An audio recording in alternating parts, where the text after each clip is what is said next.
Assalamualaikum warahmatullahi wabarakatuh. Kami dari kelompok 10 ingin mempresentasikan tentang konsep waktu dan sudut pandang di Amerika. Sebelumnya, kami beranggotakan 4 orang, yaitu ada Alwinar, M. Ragil Saputra, dengan saya sendiri Mustafa Bintang, dan Bismi Nugraha Al-Mualim. Materi yang akan disampaikan yaitu ada 7, yaitu nomor 1 ada konsep waktu masyarakat Amerika, nomor 2 ada kecekatan, nomor 3 ada kebijakan mengatur waktu, nomor 4 ada attitude toward age, dan nomor 5 ada concept of fate and destiny, nomor 6 ada view of human nature, dan nomor 7 ada attitude toward change. Selanjutnya akan dibacakan oleh teman kami yaitu Ragil. Konsep waktu masyarakat Amerika. Bagi orang Amerika, waktu sesungguhnya adalah uang. Dalam masyarakat yang berorientasi pada keuntungan, waktu adalah komoditas yang berharga, bahkan langka, mengalir deras seperti sungai pegunungan di mata air.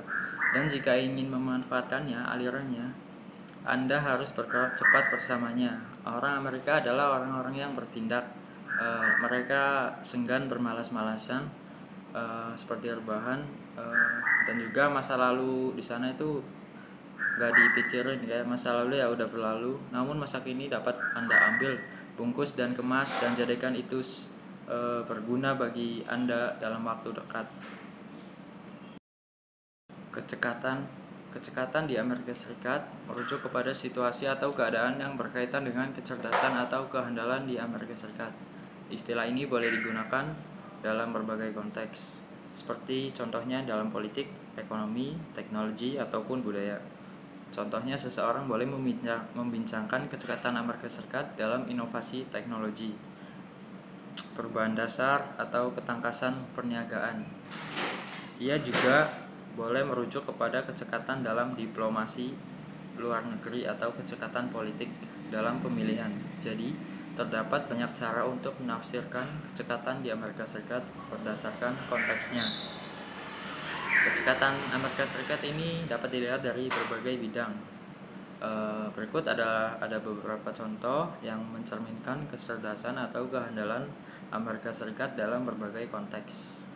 Yang pertama ada teknologi dan inovasi. Amerika Serikat telah menjadi pemimpin global dalam bidang teknologi dan inovasi. Contohnya perusahaan seperti Google, Apple, Microsoft, dan Facebook merupakan contoh kecekatan Amerika Serikat dalam mengembangkan teknologi yang canggih yang mempengaruhi gaya hidup global. Yang kemudian ada penemuan perobatan dan kesehatan.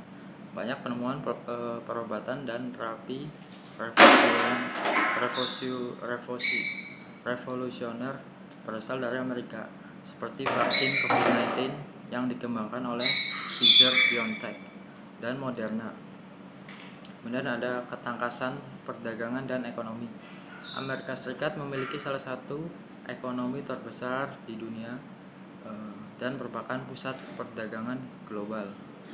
Ini mencerminkan kecekatan dalam pengelolaan ekonomi dan kegiatan perdagangan. Kemudian ada kemampuan diplomatik. Amerika Serikat sering menjadi pemimpin dalam diplomasi global, seperti perundingan perjanjian perdamaian dan upaya penyelesaian konflik. Selanjutnya ada ketangkasan pendidikan dan penyelidikan. Amerika Serikat dengan universitas-universitasnya yang terkemuka dan penyelidikan ilmiahnya yang inovatif, itu ada contohnya di Universitas Harvard, MIT, dan Stanford. Contoh-contoh ini menunjukkan kecekatan Amerika Serikat dalam bidang menunjukkan bagaimana negara ini terus berada di garis depan dalam banyak aspek kehidupan global. Sekian. Kalau untuk kebijakan mengatur waktu, untuk memahami konsep dan sudut pandang yang berlaku di Amerika. Di Amerika, kebijakan tentang pengaturan waktu untuk memahami konsep dan sudut pandang bervariasi tergantung pada konteksnya. Misalnya pada lingkungan akademis, waktu yang dialokasikan untuk memahami konsep dan sudut pandang biasanya ditentukan oleh kurikulum sekolah atau universitas. Di tempat kerja, waktu untuk memahami konsep dan sudut pandang bisa bergantung pada kebijakan perusahaan atau supervisor individu. Selain itu, masyarakat Amerika cenderung mendorong pemikiran kritis dan pertukaran sudut pandang yang beragam, sehingga waktu yang diberikan untuk memahami konsep dan sudut pandang juga dapat dipengaruhi oleh budaya diskusi yang terbuka dan inklusif. Lalu memahami konsep dan sudut pandang yang berlaku di Amerika. Perbedaan budaya dapat membingungkan setiap orang, apalagi para mahasiswa Asia, khususnya dari Indonesia yang kuliah di sana, di mana terdapat perbedaan yang besar antara budaya Barat dan Timur. Akan tetapi jika dipelajari dahulu, kamu bisa menyiapkan diri untuk untuk tinggal di sana, seperti memahami konsep dan sudut pandang yang berlaku di sana, menghadapi perbedaan budaya, mengucapkan salam di sana kayak good morning. Kalau di sini kan biasanya assalamualaikum ya. Cuma kalau di sana bilangnya good morning, good afternoon, good evening, what a lovely day sir. Lalu untuk etika di sana tuh yang saya lihat di film-film ya, jadi kebanyakan mereka itu nggak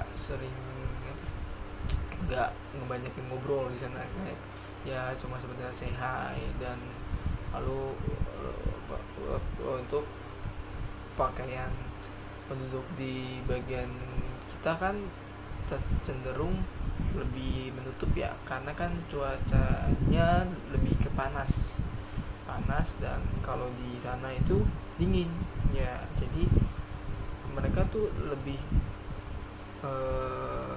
mungkin pakaiannya lebih terbuka. Dan lalu untuk selanjutnya, kehidupan kampus di sana itu sangat berbeda. Kalau di sana kuliah itu kadang satu hari itu dia full ya kan, terus belajar juga cenderung santai dan enggak terlalu formal.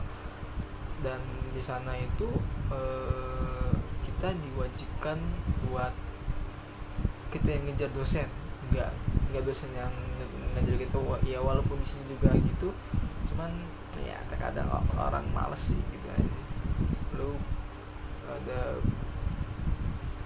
Lalu ada attitude toward secara umum, sikap terhadap usia di Amerika cenderung mengalami perubahan. Pada satu sisi ada kecenderungan untuk menghargai, menghormati yang lebih tua, terutama dalam konteks keluarga dan budaya tertentu.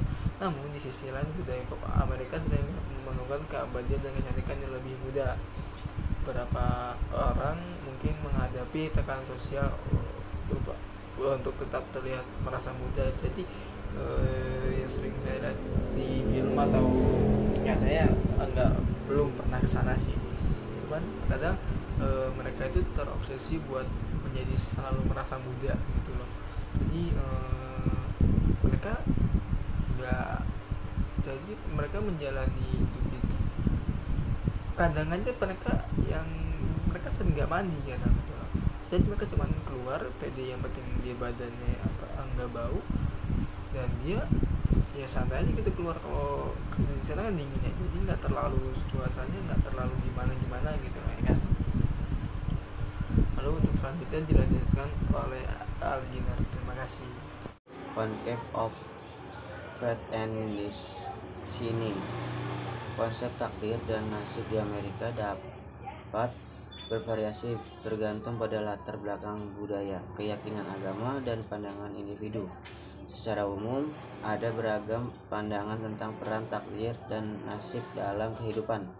1. Perspektif kebebasan dan oportunisme. 2. Pengaruh agama. 3. Budaya populer. 4.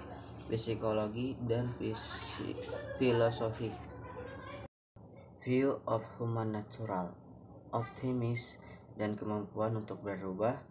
Individualisme, keragaman dan pluralisme, kepemimpinan dan kemandirian, empati dan keadilan sosial. Pandangan tentang sifat manusia di Amerika seringkali kompleks dan dipengaruhi oleh berbagai faktor budaya, sejarah, dan nilai-nilai yang terus berubah. Attitude toward change. Sikap terhadap perubahan di Amerika mencakup campuran antara perubahan, ketahanan, dan kadang-kadang resistensi, tergantung pada berbagai faktor seperti perubahan keyakinan individu dan pengaruh budaya. Banyak orang Amerika menghargai inovasi dan kemajuan serta bersedia beradaptasi dengan perubahan yang dianggap membawa manfaat. Namun ada juga yang menyampaikan kekhawatiran terhadap perubahan yang dianggap berdampak negatif atau melanggar nilai-nilai tradisional. Sekian dari kelompok 10, terima kasih.